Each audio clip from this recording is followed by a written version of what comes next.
It's December 14. This week I met by chance a person with whom I stood in line at the military enlistment office and served in the same unit in the very first weeks of war, where we together defended Kyiv from the Russian offensive. This man is about 20 years older than me. He had already served in the Soviet army, so he was our senior in the first hours before our first officers arrived to take command. After the liberation of the Kyiv region, he was assigned to a unit that was fighting on the very border with Russia. We had not seen each other for about a year and a half, and when we accidentally ran into each other in one of the headquarters, we exchanged news and immediately started discussing our mutual acquaintances with whom we served together in the first days and weeks. It was a very sad conversation. Most of these people are no longer fighting. Some were killed, some were captured, and at least 2 of the 25 to 30 people with whom we signed up for the army together are missing. Many were discharged from the army due to illness and injuries.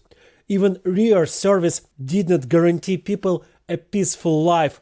One of our friends became a military cook relatively far from the front line, but a Russian missile hit the building where his kitchen was located, and he was seriously injured. In general, out of those who came with us, only about half are still in the ranks, even less. And we, those who remained, have changed a lot since the beginning of the war. That friend of mine, whom I met by chance the other day, has lost a lot of weight. He has lost at least a third of his own weight. This is despite the fact that the army feeds really tasty and nutritious. This is how constant stress, a constant feeling of danger reflects on him. The stress also affects me very much, but in a different way. I'm losing my teeth. Since the beginning of the war, in less than 2 years, I've lost 8 of them. Stress becomes an integral part of your life, but it's impossible to get used to it. You just live each day aware that every step you take, every breath you take could be your last.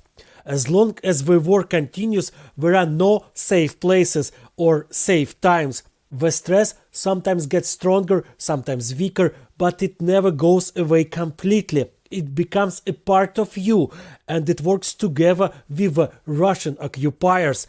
While they're trying to destroy you from the outside, stress destroys you from the inside, and does it very skillfully.